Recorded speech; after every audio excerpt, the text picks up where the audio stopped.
Mark Kistler's Imagination Station is made possible by Simon & Schuster, publisher of Mark Kistler's drawing books and other fine books for children.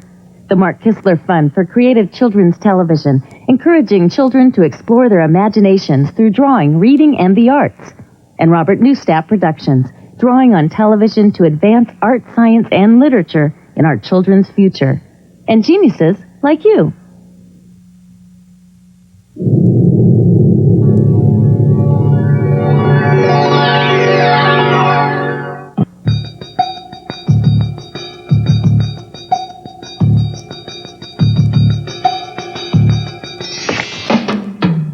Sharpen your pencil, grab some paper, get ready, it's almost time. Mark will show you how to get on the paper what's in your mind. A rocket ship, a pair of shoes, a shooting star, and some kangaroos on the Imagination Station. On the Imagination Station.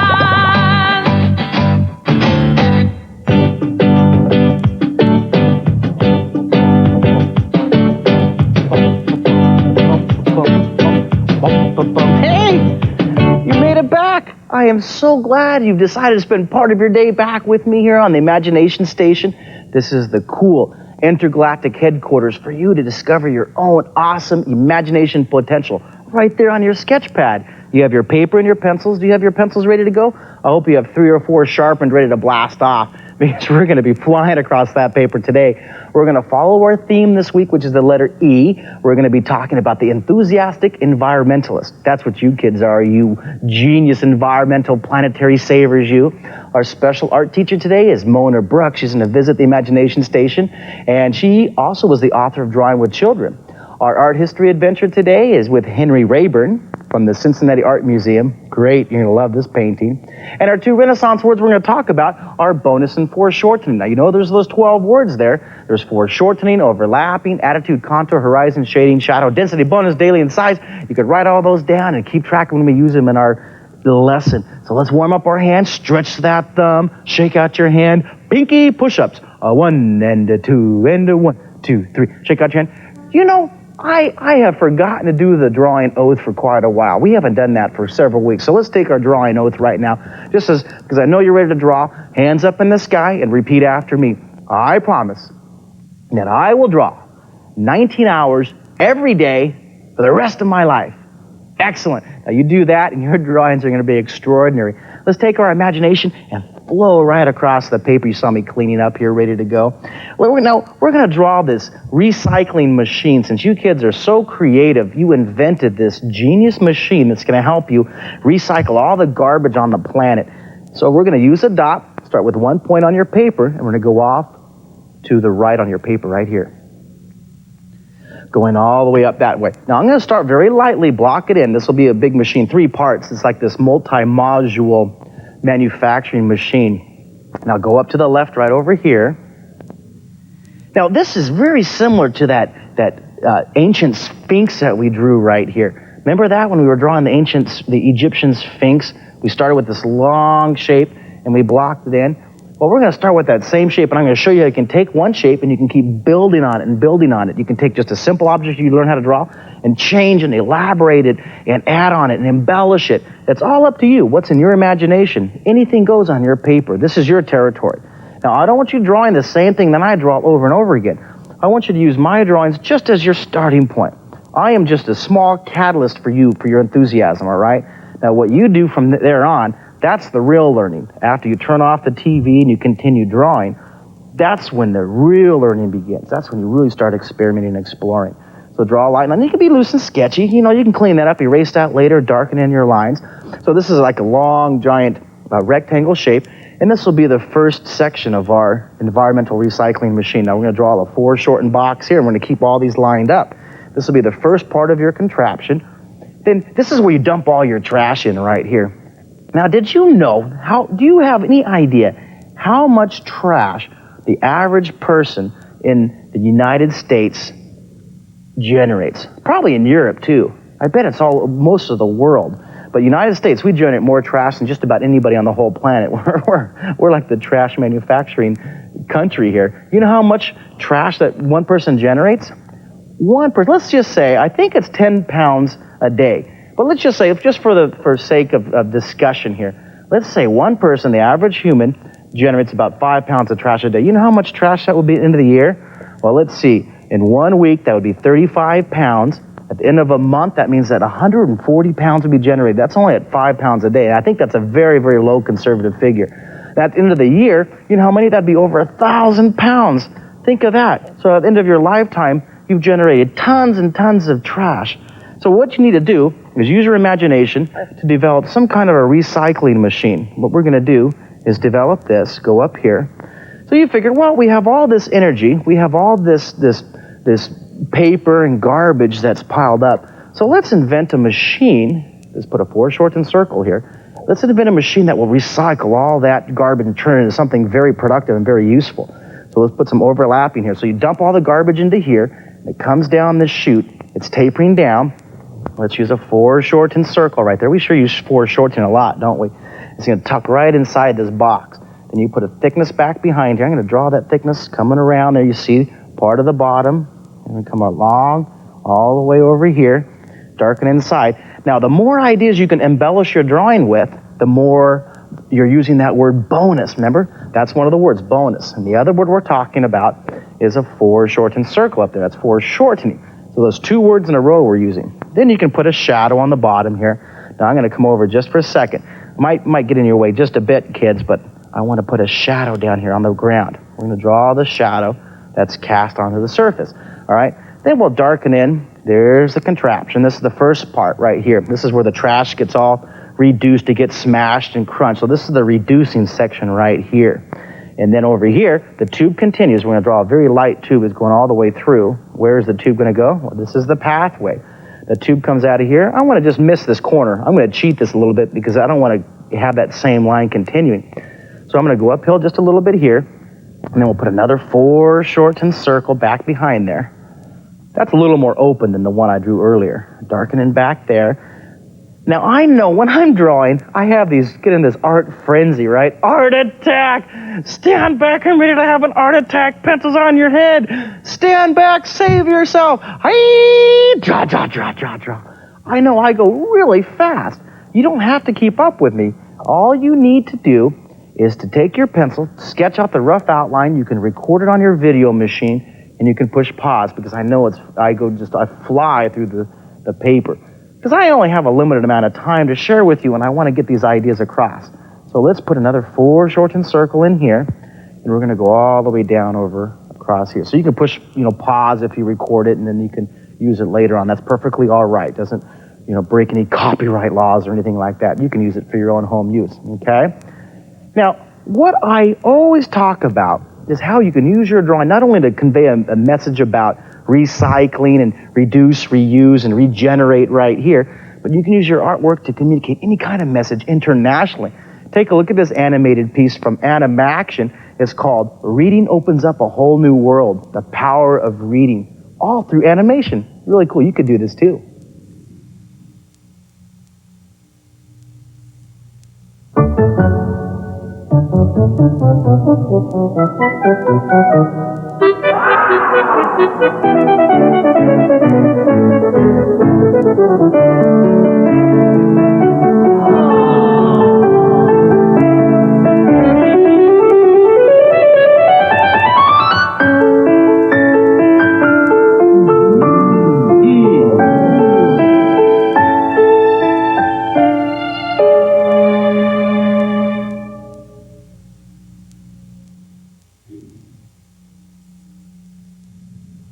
Reading opens up a whole new world. Isn't that great how you can communicate all these ideas through your art? Now, I want to get you inspired with our art history piece. Take a look at this painting right here.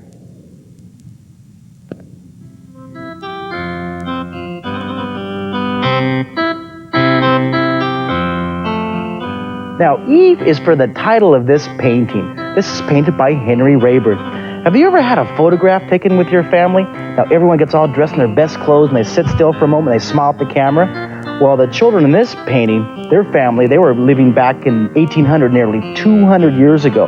But since cameras didn't exist then, they had to sit still for hours and hours, not just for a day, but for weeks sometimes to get this painting. And look at that beautiful detail. So those had to be really patient, well-behaved kids. I wonder if, like, they're pulling each other's hair after a few days, going, I'm sick of this painting. Mom, let me out of here. I bet you wouldn't do that. Now, that's really inspiring. Now, Henry Raeburn was a Scottish artist, a very inspiring art piece right there. Anytime you go to a museum, you can take notes, take your sketch pad and do drawings. I love doing that. Now, I would love to be inspired by seeing your drawings. Why don't you send your mail in to me? Flood me with mail. I love getting letters. Here's the address. Mark Kistler, Student Gallery of Fine Art, Post Office Box 41031, Santa Barbara, California, 93140. Now, don't forget that self-addressed stamped envelope. That way I can respond to you. We can send you back a little less in the mail. You can also check out the internet website at www.draw3d.com. You probably know that by heart now, huh? But you know, you don't need the computer to have fun because you have your pencil power. You have the most powerful force right here. I announce that you now have pencil power. Let's fly with that pencil power. So what we're going to do, we're going to come back into our drawing. Now we're going to put all the trash in here. It comes through here. And this is going to be, you can put the letter R right here. You can even line up the letters if you want to. This is going to be the reducing section here. So there's the reducing section. Comes in here, and so it shrinks it down and it reduces it, shrinks it. And these letters stand for, the RR, the three R's, right? Reduce, reuse, and recycle, is for you to reduce the amount of trash that you need, just cut down on how much garbage you generate, to recycle, and to reuse objects, right? But on this machine, you use the same acronym, but you put reduce, which is shrinking it, compressing it, and the recycling, which is chopping it up and mixing it up and making some kind of new product. Over here, some nice new raw material. Then over here, this one right here is the regenerate. Now you regenerated something brand new over on this side, way at the end. So then up here, the tube comes out here all the way. Now it kind of shrinks down a little bit back in the back. It shrinks around over here. And look at, you know what comes out here? A whole new material. Guess what comes out here? Popcorn! Popcorn comes out. It comes pouring out here. You're all happy.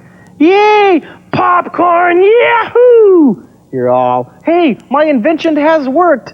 My recycling machine is the most brilliant machine on the planet. Look at this whole pile. Oh, this trash is being regenerated. Mom, I'm going to have lunch. I'm going to eat my trash. You kids, you guys are so smart. You girls and boys amaze me daily. Look at here. This is you. You jumped in. You couldn't even wait. Look, I'm going to put your feet in here. I know that you're going to come off the table, but can you take a look at this? Come in a little closer. You can see your feet in the little popcorn pile. There's your feet. Oh, that's fine right there. We'll put a shadow on the ground. There's the shadow, and then you put some shading. Take the side of your pencil and shade it. Oh, I love that. Now watch this on this pipe. You can take this pencil and curve the shading. Now the shading's going to jump across. Watch this. We're shading this along the side, but then we'll jump over here and shade in here. Now the contour lines on this would be really different. Now watch this. We're going to curve these lines this way, right? Now the lines, as they're coming out here, look at, they're changing. They're changing direction. The contour lines will switch. Oh, look at this. Boom. Look what happens when you add these contour lines. Make sure you curve them a lot. Make sure you curve them a whole bunch, even more than you think you need to. And it will really help twist your pipe around. Curve it a whole bunch, almost like a full letter C comes around. Now you want to do something really cool. You can put maybe a stripe down the middle of this. See the top up here? You can leave a little reflection. See that? You can come down here and color it in. See, I got real quiet because I was concentrating. Now, all the way over here, we'll darken this one, and you can continue that all the way down. Now, I'm going to move my drawing back over, and I'm going to shade the whole recycling machine. So take your pencil, come all the way down the side right here, and we're going to go all the way down. Now, this is a really fast way to shade. Look, and notice how I switch my pencil really slyly. Did you notice that? I go through probably 18 pencils a day. I tell you, I just draw and I clean up my drawing. I go through all kinds of supplies. And I wanted to thank the Ellis Art Supply here in Redding, California for donating, being so generous. Boy, they thought, oh, you're going to teach all the kids in the world how to draw? Come on in. Grab some supplies. It was a great spree for a day, getting all the wonderful tools to teach you how to draw. So thank you, Ellis. That was very, very nice of you. And all the cool people here at KIXE. Channel 9 in Redding. What a cool group. Now we're going to add the blending, add the shading right here, and come across. Well, I don't know how I can add any more shading because my pencil lead is flying as fast as it can. Shade across here, and then we're going to put the tone. You kids, you make me laugh. You know that? Now we're going to blend all the way over here and shading across here, and all the way down here. Now, what kind of garbage you put in here? You have all kinds of trash you're generating tons and tons a year, so you're going to recycle it. What are some ways that you can reduce the amount of trash? Well, you can reuse your objects, right? You can take, instead of getting grocery bags at the grocery store, you can bring a cloth sack to the store.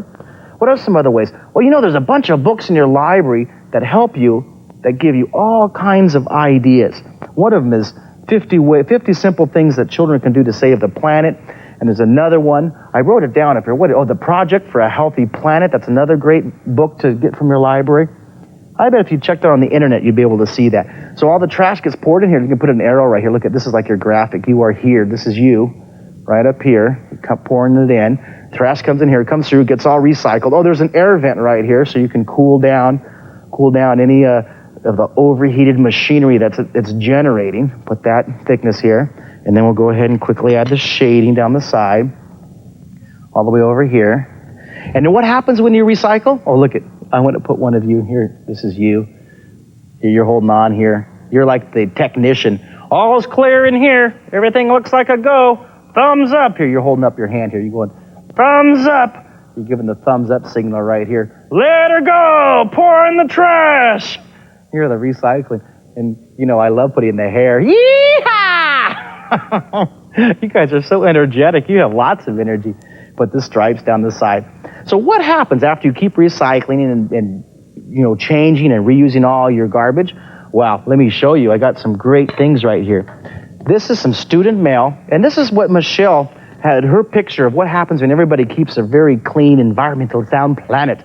Michelle was 10 years old. She's from Cooper Landing, Arkansas. Look at the picture of her. I am a great baseball player, plus I'm an artist for the planet. That is so cool. Let me show you another drawing right here. Here's Ingrid. That's her environmental picture. She drew a dinosaur enjoying a beautiful scene. Very beautiful. Show you another one right here. I have time for one more. I'll show this one tomorrow. Here's Joshua. Now, he's from Mount Pleasant, Texas. Look at that color. Isn't that wonderful? This is what happens when you add color to your drawings. Awesome job. Now, I want you to get inspired from our guest artist today. Her name is Mona Brookes, and she's going to have a lot of fun with color. Wait till you see this. All kinds of color. You're going to go crazy. Do you have some color with you? Go grab some real quick.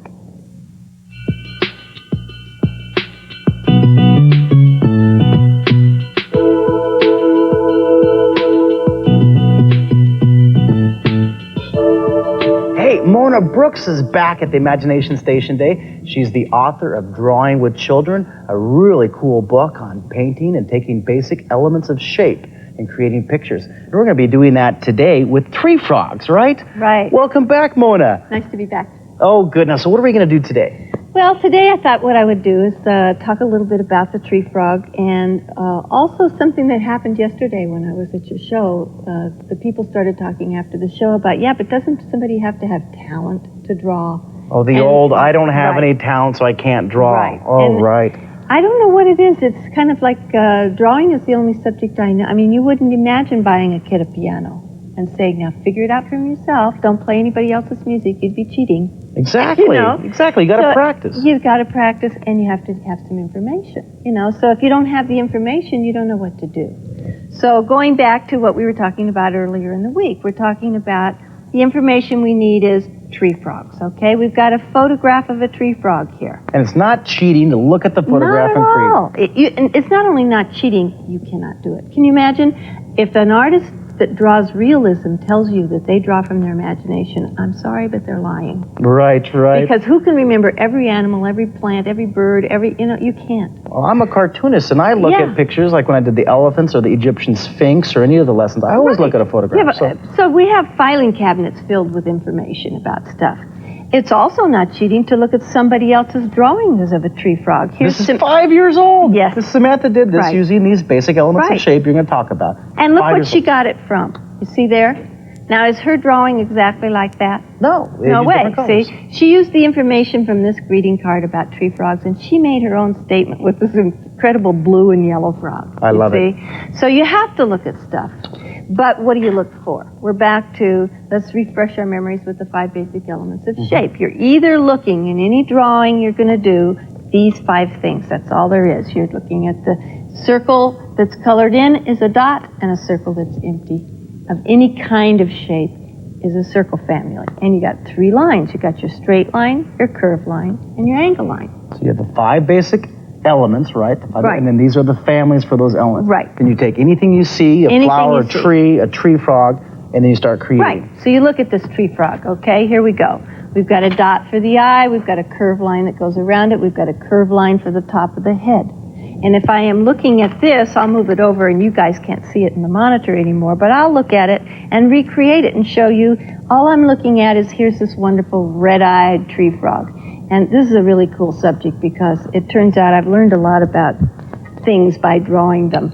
The reason they have red eyes, it has something to do with them being able to see in the dark, okay? So we want to get this red-eyed circle for the red part.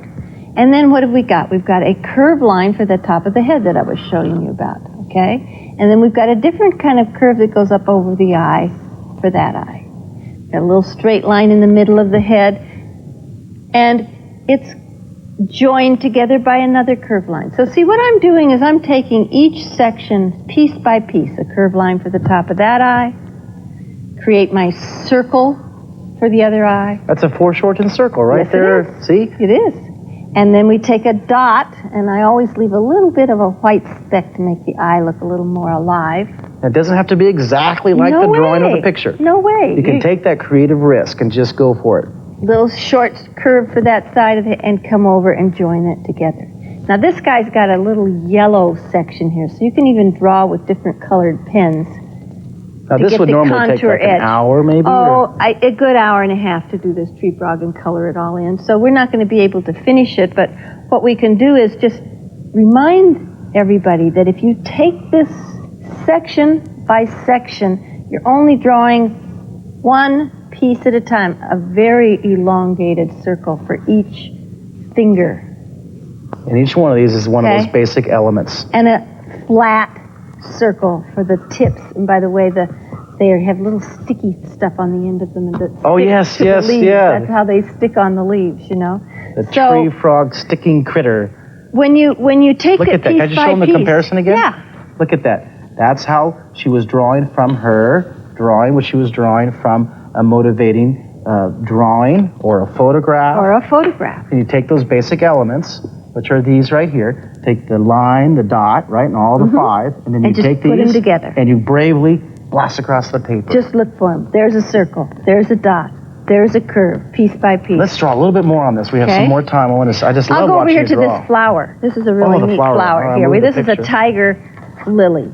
You've got little curved lines for the center with dots on the end for the little stamens, okay? Then let's take a different color here and make the petals. Curved line for the center and a fluted edged curvy line for the outside of the petal with little dots on it, okay? Doesn't matter how many you make. And the then kids you are can going color it to in. become this fast if they get confident practice. They can look at anything. That's why you look at this picture and say, a 5-year-old couldn't possibly do that. If she's been going to a Monarch school for 2 years already, practically. 5 years old. And she has learned how to use that information. We have a minute. I want to show a couple of these. That's from a 12-year-old. Look at that tree frog using those basic elements, the basic elements of shape, and this is a 10-year-old. Now, these 2 drawings came from the exact same lesson. Oh, look so at you that. can see Different impressions. this guy decided to do Bird of Paradises, which we're going to do tomorrow. And this guy decided to do the tiger lilies. Now, if kids want to get more information Can you with grab that one behind you real quick? We'll do it tomorrow because we're out of time. Okay. I'm sorry. What I want the kids to know is they can get a hold of you through the internet on your website at worldwideweb.monart. How easy. Or we're going to have a link between our two, right? Mine with www.draw.3D. Thank you so much for coming on the Imagination Station. And tomorrow we're going to do some more with the Birds of Paradise, right? Thanks, All Mark. right. You're welcome. We'll see you back here on the Imagination Station. Remember, dream it, draw it, color it, and do it. We'll see you right here tomorrow. Take care. Thumbs up. Yeah.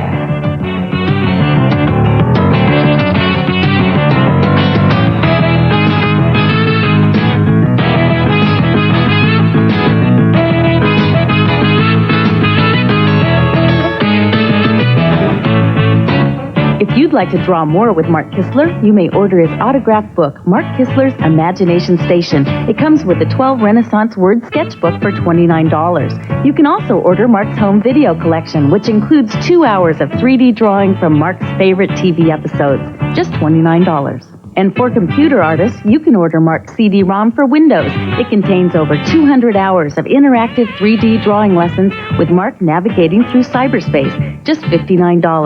All orders come with your own Renaissance Words Quick Peek reference chart. Mail check or money order to Mark Kistler's Imagination Station, P.O. Box 41031, Santa Barbara, California, 93140. That's P.O. Box 41031, Santa Barbara, California, 93140. You're watching TV 39, serving you now 24 hours a day.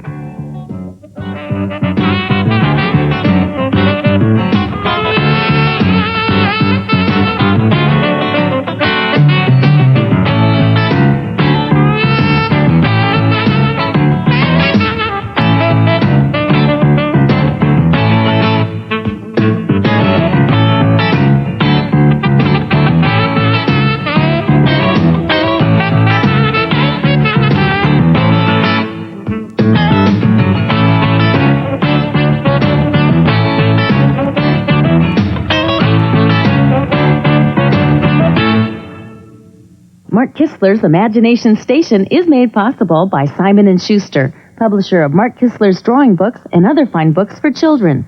The Mark Kistler Fund for Creative Children's Television, encouraging children to explore their imaginations through drawing, reading, and the arts. And Robert Newstapp Productions, drawing on television to advance art, science, and literature in our children's future. And geniuses like you.